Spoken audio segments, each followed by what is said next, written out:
Hello students, मैं अरविंद कुमार सिंह आप सभी लोगों का शिवराज मैथ्स क्लासेस में तहे दिल से स्वागत करता हूं। आइए आज हम क्लास 9th में चैप्टर फर्स्ट हमारा चल रहा है, जिसमें हम एक्सरसाइज 1.5 आज करेंगे। इसके पहले हम लोगों ने जो सॉल्व आउट कर लिए हैं, अगर वो सब वीडियो आप नहीं देख पाए हैं तो आप डिस्क्रिप्शन बॉक्स में जाएंगे तो वहाँ पर सारी वीडियोज़ की लिंक मैंने दे रखी है। आप वहाँ से इस वीडियो को देख सकते हैं और इसके पहले की भी वीडियो को देख सकते हैं। ठीक है, आइए अब क्वेश्चन नंबर फर्स्ट देखते हैं। पहला प्रश्न है, classify the following numbers as rational और इरेशनल। इसमें से क्लासीफाई करना है, वर्गीकृत करना है कि कौन सा नंबर रेशनल है, कौन सा इरेशनल है, कौन परिमेय है, कौन अपरिमेय है। तो पहला क्वेश्चन है कि 2 - √5 क्या होगा। तो आपको पता है कि अगर दो नंबर हों, अगर वो एक रेशनल और दूसरा इरेशनल हो तो चाहे उनको ऐड करें या फिर सब्ट्रैक्ट करें, जोड़ें या घटाएं, वो क्या होगा, इरेशनल ही होगा। तो ये जाहिर सी बात है कि ये रेशनल है और ये इरेशनल है, तो दोनों मिलके क्या आएगा, इरेशनल ही आएगा। कैलकुलेट कैसे करके देख लेंगे, 2 का 2 लिखा, √5 की वैल्यू आप निकाल लेंगे, इतनी आ जाएगी, है ना। फिर इसको 2 में से 2 माइनस करेंगे तो 0 हो जाएगा और माइनस में ये सारा पॉइंट के बाद वाला डिजिट बच जाएगा। इसको लिखेंगे the decimal expansion of the given number is non terminating. Terminating नहीं है क्योंकि ख़त्म नहीं हो रहा है, नॉन रिकनिंग और रिपीट भी नहीं कर रहा है, therefore it is an irrational number, इसलिए क्या है, ये इरेशनल है। ठीक है, सेकंड क्वेश्चन देखिए, सेकंड में है 3 + √23 फिर माइनस √23।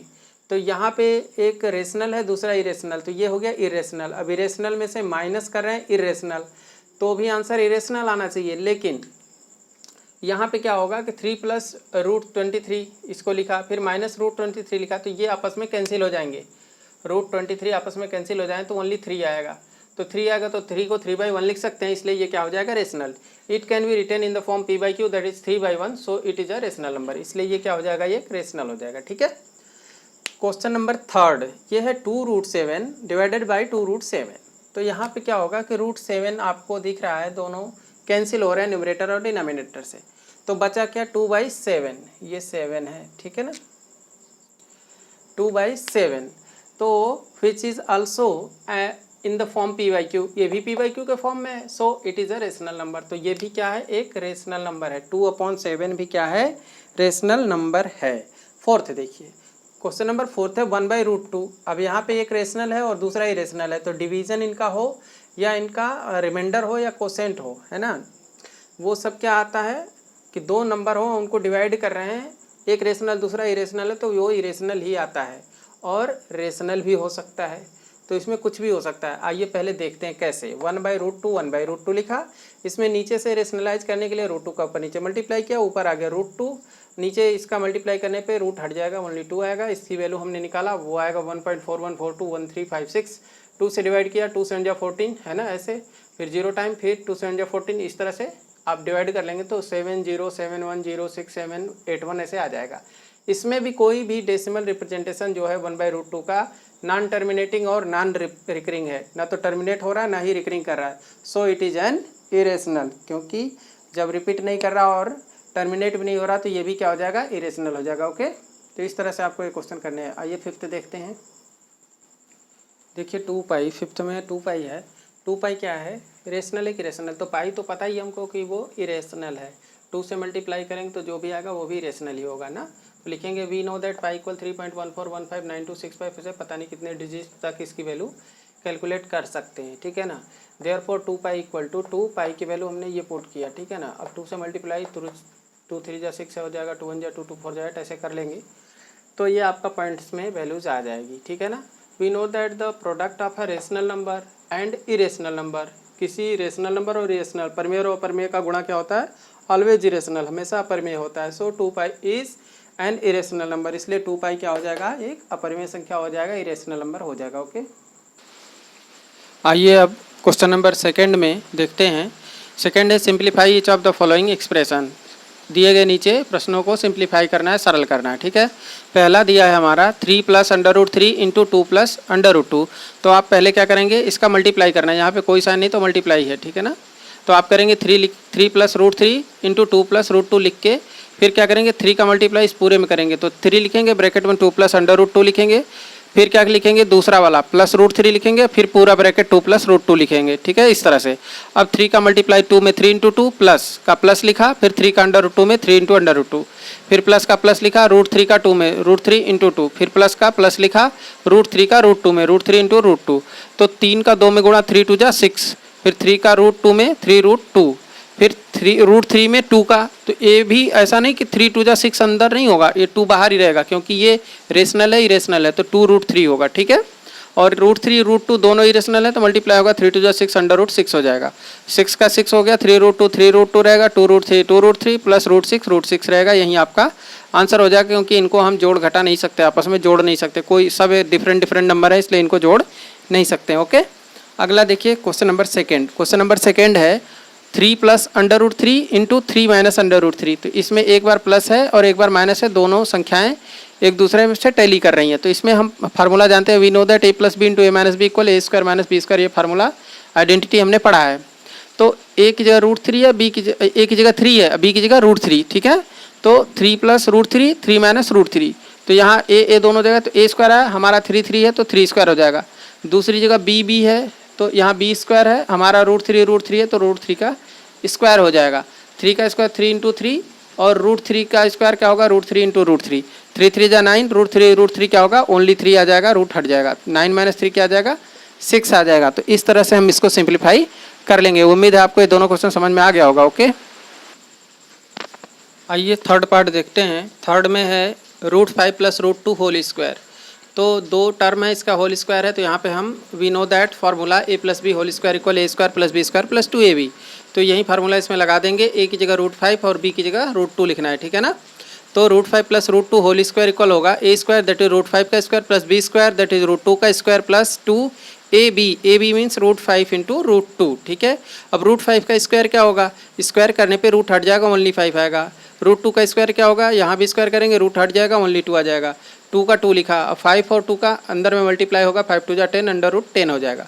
तो 5 और 2 तो ऐड हो जाएंगे, 7 हो जाएगा, प्लस 2 √10 ऐसे ही लिख देंगे। अब ये दोनों ऐड नहीं होंगे, ऐसा नहीं 7 × 9 √10 कर दीजिए आप, ये इरेशनल है, ये रेशनल है, ये ऐड नहीं होंगे, ठीक है ना। तो 7 + 2 √10 ही आपका आंसर हो जाएगा। ओके, अगला देखिए क्वेश्चन नंबर 4। इसका फोर्थ पार्ट है √5 - √2 और इंटू √5 + √2। तो इसमें आपको दिख रहा होगा a + b × a - b का फार्मूला यूज हो सकता है। तो using identity a + b × a - b = a² - b²। a की जगह √5 है, b की जगह √2 है, फिर यहाँ √5 √2 ab दोनों है। तो a² दैट इज √5 का स्क्वायर हो जाएगा ये, और b² माइनस b की जगह क्या है, √2 है, तो इसलिए √2 का स्क्वायर होगा। √5 का स्क्वायर, अब रूट पे स्क्वायर लगाया तो स्क्वायर से क्या होगा, रूट हट जाएगा, 5 आ जाएगा। यहाँ भी √2 स्क्वायर है, रूट हट जाएगा, 2 आ जाएगा ओनली, तो 5 - 2 क्या आ जाएगा, 3, ठीक है ना। तो इस तरह से आपका सोल्यूशन हो जाएगा, ये सिंप्लीफाई होकर के आंसर ओनली 3 आ जाएगा, ठीक है।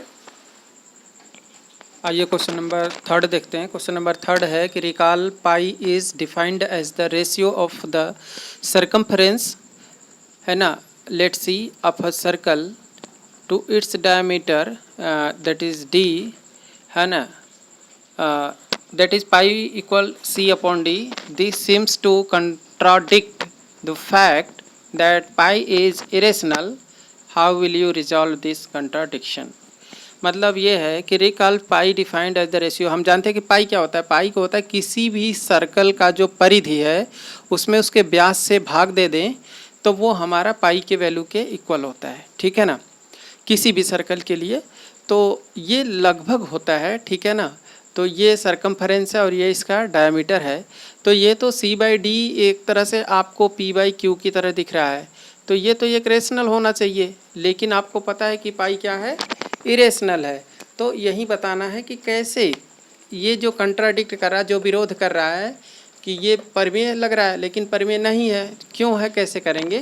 तो हम सॉल्यूशन लिखेंगे विद द स्केल और टेप। हम स्केल, इसे को स्केल से या टेप से ही मेजर करेंगे, है ना। अब इसको तो टेप से ही मेजर कर सकते हैं, स्केल से कर नहीं सकते, इसको स्केल से करेंगे। तो स्केल और tape we get only an approximate rational number. हमको अप्रॉक्सीमेट लगभग कोई नंबर आएगा, जैसे कि ये 7 है या 7.1 है तो 7 ही लिखेंगे। अब 7.25 आ रहा है ना, तो इस तरह से उसको लगभग में ही लिखेंगे। Rational numbers as the result of our measurement, जो कि हमारे मेजरमेंट करने के बाद, नापने के बाद जो रिजल्ट के रूप में मिलेगा वो होगा।